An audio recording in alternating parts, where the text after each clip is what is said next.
you've ever looked down inside a valve box and been intimidated by all those wires down there, today we will hopefully clear up some of your confusion.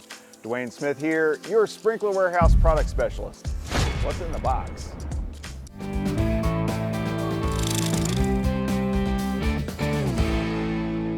Sometimes it looks like a box full of colorful spaghetti mixed with a bunch of mud. And I know the first time I saw this mishmash, I was afraid to touch anything. But hopefully today we'll be able to explain a little bit of what's going on inside this valve box. Now, there could be a somewhat larger one like this with several valves, or you might have a smaller round box with just one valve in it. Each valve has two wires that come off the solenoid, like this. So one solenoid wire will need to connect to a lead wire from the controller. Most often the lead wire will be red or possibly another color. The other solenoid wire will connect to the common wire, which is usually going to be white. The common wire will go back to the controller and that completes the circuit. Now on the valve, it doesn't matter which wire is which, as long as one goes to the common and one goes to the lead. Okay, now the common daisy chains to the other valves usually, so it's not as frequent to see only one white wire connected to the valve. You might see several. When it's daisy chained, you've got a common coming into the valve box and then connecting to a solenoid wire and then to another piece of white wire also connected to the solenoid that will go to at least one other valve before it makes its way back to the controller. If there are several valves in the valve box, you may also see a single wire from multiple valves all connected to the common wire in a single connection like this. Now you absolutely can't do this with lead wires. There should be a separate lead wire for each valve coming into the valve box. Now each lead wire may be a different color or they may be all red like this. Hopefully the guy wiring up your system didn't use white as a lead wire color. That would make things really confusing trying to figure out which is the lead and which is the common. Sometimes you'll have multi-strand wire like this coming into the valve box.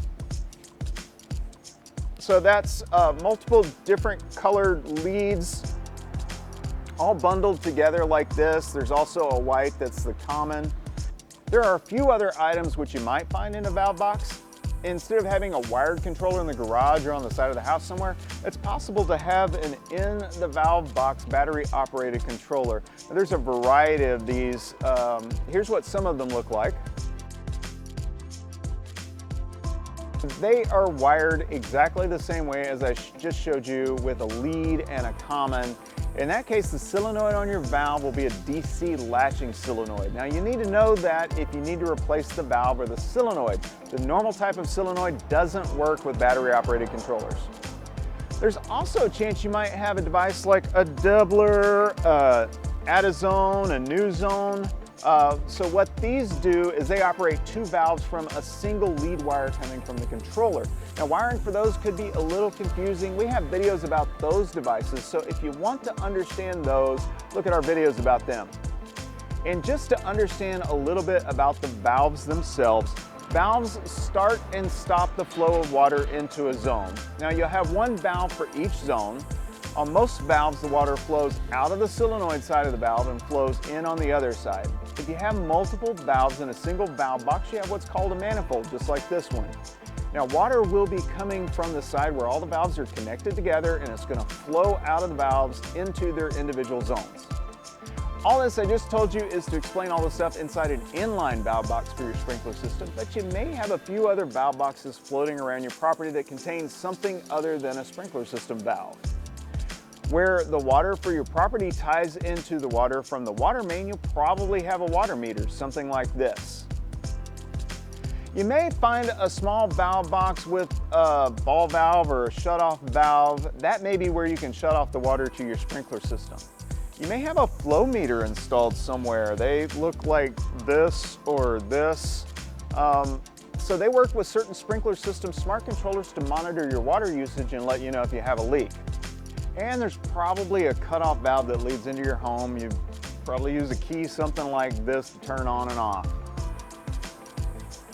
I hope this unravels the mystery of the valve box for you. Thanks for watching. Questions? Chat with one of our incredible customer service agents on sprinklerwarehouse.com. They really do know their stuff, and they'll get you squared away. Get everything you need for that next landscape project from one of the proud members of the Heritage Landscape Supply Group. Your success is our heritage. Sprinkler Warehouse, America's most shopped sprinkler store. Subscribe to our YouTube channel for helpful tips, tutorials, and general sprinkler instruction.